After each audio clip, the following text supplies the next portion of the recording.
This is a cautionary tale. It's called Litter Picker. He is a litter picker, picking litter with his little.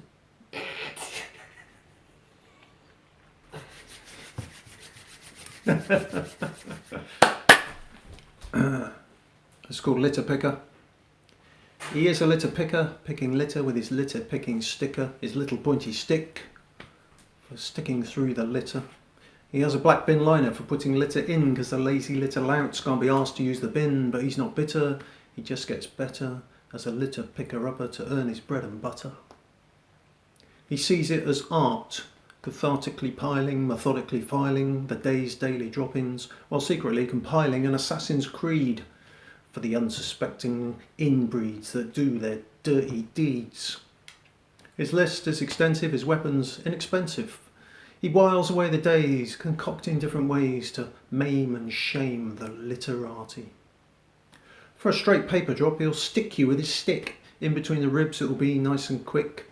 For confectionery wrapping, it's a double kneecapping. For a cigarette butt, it's a knife to the gut. And if you leave any plastic, well, things get drastic. He'll whip out your eyes with a piece of strong elastic. And for the cardinal sin of not binning your gum, he's out with the thumb screws to torture and abuse with his double LP of the singer Julie Andrews. And then it's on with the concrete shoes and a one-way ticket to the underwater blues. It won't happen, of course. It just keeps him amused while he's picking up litter in a town near you. So if white middle-aged men, fathers, especially fathers, right, did performance rap, this is what it would sound like. Yeah. So this is called Roof Rack. I bought a car with a roof rack so I can go to IKEA for my flat pack. When half the bits are missing, I can take it back on the top of my Volvo on my roof rack. I've got my crew chilling in the back, Emily, 5 and 3-year-old Jack, and we're going down to Waitrose to get ourselves a stack of organic Brazilian free-range flapjack. Yeah, the free-range flapjack. Yep.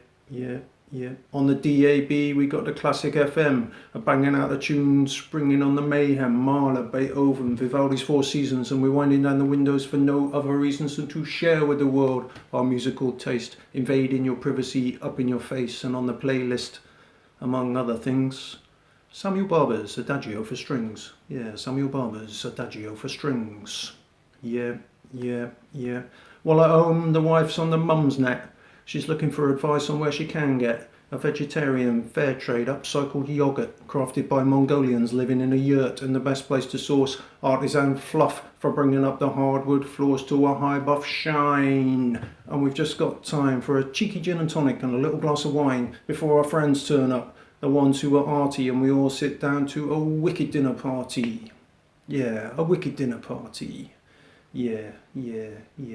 Carpaccio of beef and bellinis for starters, rack of lamb main and banoffee pie for afters. I've eaten so much that I need to lie down, get into my PJs and silk dressing gown, retire to the snug, drop the lazy boy back, and dream of all the things I can put on my roof rack. Yeah, all the things I can put on my roof rack. All the ladies love a roof rack. I dream of all the things I can put on my roof rack. These are in the bag, these, mate. It's like quality, personified. What am I doing now? So this poem is based on the fact that that bloke, Steven Spielberg, the world famous director, came to Birmingham to record some films. So I wrote this poem in honour of the fact that he was here. So this is called Welcome to Birmingham. I hear that Steven Spielberg's in town filming a zombie sci-fi shoot 'em up romance sort of a thing. So I decide to have a wander down, check out the scene, see if I can spot the silver screen maestro at work, just a few streets from where I work.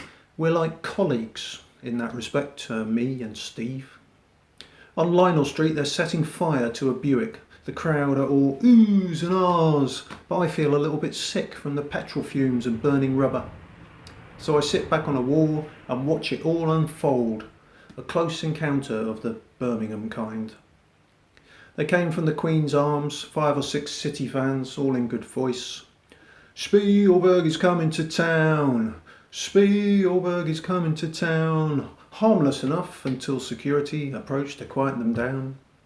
Argy-bargy ensued, and they all dispersed, but not before one of them had dropped his trousers and pants to display the letters BCFC across his hairy arse.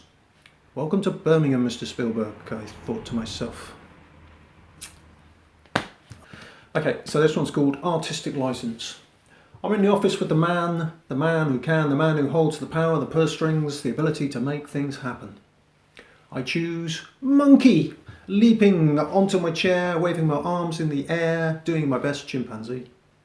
I whip out a banana from my pocket and rock it towards his desk. I'm on all fours, knuckles dragging on the floor, and then upright on 2 feet, chest out and proud. I shout aloud, I'm a chimpanzee! The man holds up his hands and halts me mid-flow.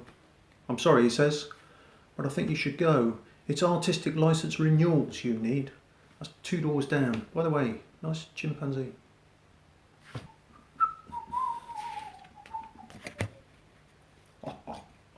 So I was waiting for my train home the other day, and the automated announcement came over the tannoy and said something along the lines of, we apologise for the delay to this train, which has been caused by disruptive passengers. Not just one passenger, but a whole bunch of passengers, which kind of got me to thinking. So this poem's called 1523 from Snow Hill Station. My train is late, the announcement informs disruptive passengers, and I start a debate with the chap next to me about how that can be at 3:20 on a Wednesday afternoon. We get our answer soon, as 10 minutes later the train pulls in and we can see them through the window, the hardcore paramilitary wing of the Women's Institute. They've come from their national conference, fueled on tea, jam and Victoria Sponge, and the firebrand rhetoric of the collective, the Borg in twin certain pearls. And it's clear that the cherry brandy, in hip flask discretion, has stoked quite a session. They spill from the train, and a chorus of Jerusalem breaks out as they jostle their way towards the exit. I get struck on the knee by a flailing handbag, and I'm down on the platform amidst a sea of A-line tweed and sensible shoes. As I struggle to my feet, I hear their battle cry, "Come on, ladies, let's retake the city!" And I look up to see the ringleader, my gran, sparking up the first Molotov cocktail. Can't do that's too long. Be here all night.